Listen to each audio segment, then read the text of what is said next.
Did you see my YouTube video? Wasn't it creepy? So what do you guys want to do tonight? I want to hear a scary story.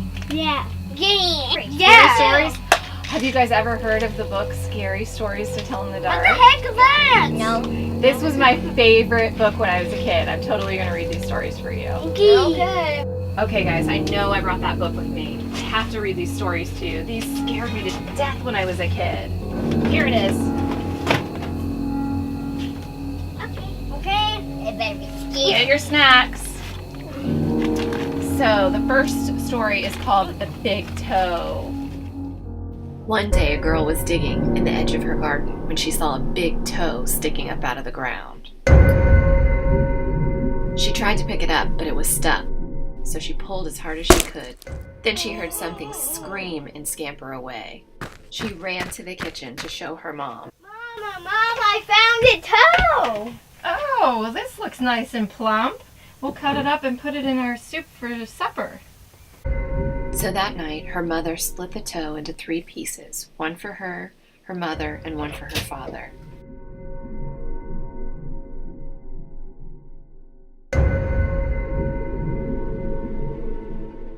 The girl went to sleep almost as soon as her head touched the pillow, but something awoke her. It was a voice moaning. Where's my toe? It doesn't know where I am. It won't even find me. Then she heard the voice once more, but closer. Where's my toe? The girl pulled the covers over her head. I'll go to sleep. When I wake up, it'll be gone. Then she heard the front door open. Where's my toe? She heard footsteps move through the kitchen, then through the dining room, then through the living room down the hall.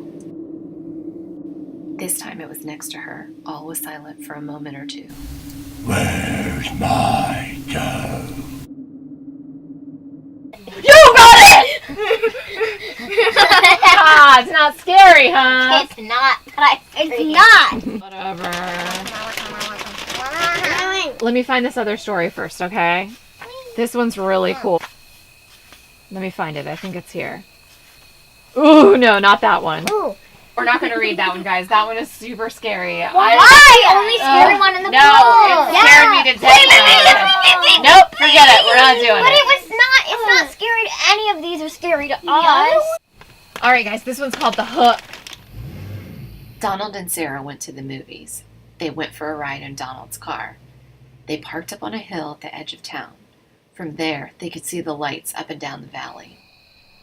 Donald turned on the radio and found some music, but an announcer broke in with a news bulletin. This is Brock Riprock with breaking news. A murderer has escaped from the state prison. He's armed with a knife and he's headed south on foot. His left hand is missing and in place, he wears a hook. Let's roll up the windows and lock the doors. That's a real good idea.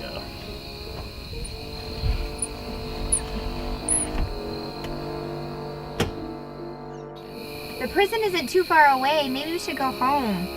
But it's only 10 o'clock. I don't care what time it is. I want to go home.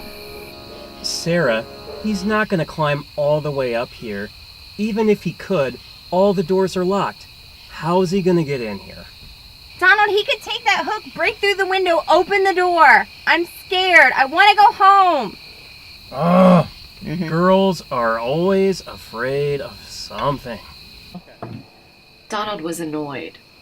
As he started the car, Sarah thought she heard someone or something scratching at her door.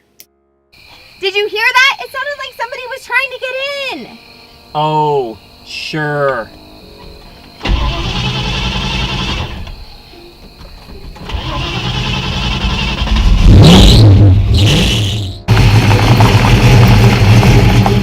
Soon they drove back to her house. They pulled into the driveway.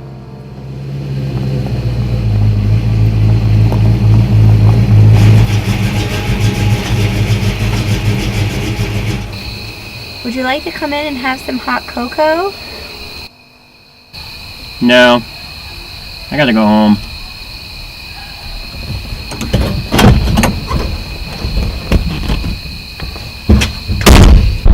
Donald went other side of the car to let her out.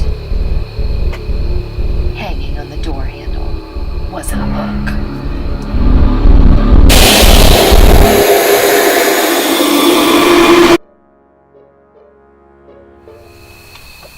I'm way too old for this baby stuff. Okay, fine. If you guys didn't think that one was scary. Give us a really scary one that'll make us scream Okay, how about and this cry.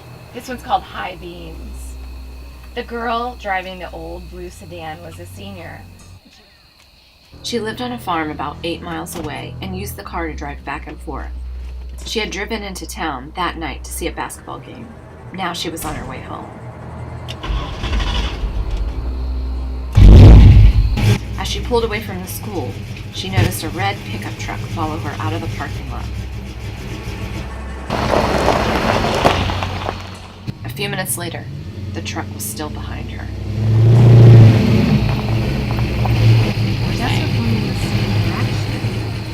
When she began to watch the truck in her mirror, when she changed her speed, the driver of the truck changed his speed. When she passed a car, so did he. Then he turned on his high beams, flooding her car with light. He left them on for almost a minute. Probably wants to pass me. But she was becoming uneasy. Usually she drove home over a back road, but when she turned into the road, so did the truck. I have got to get away from him. And she began to drive faster. Then he turned on his high beams again. After a minute, he turned them back off. But then he turned them back on again, then off. What is he doing? What does he want?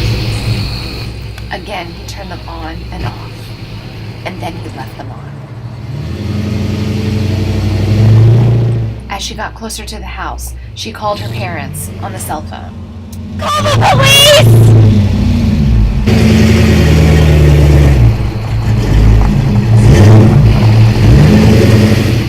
At last, she pulled into the driveway. The driver was close behind.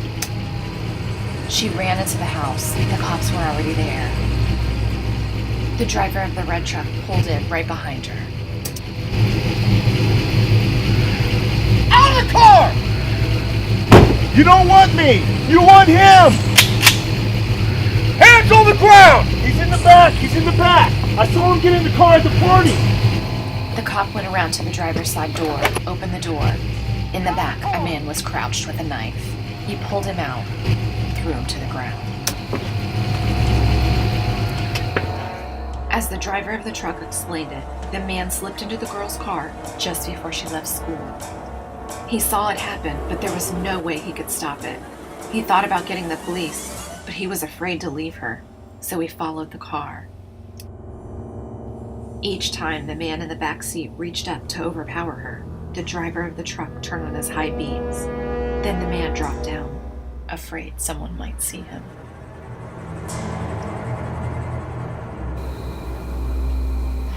I guess it wasn't that scary.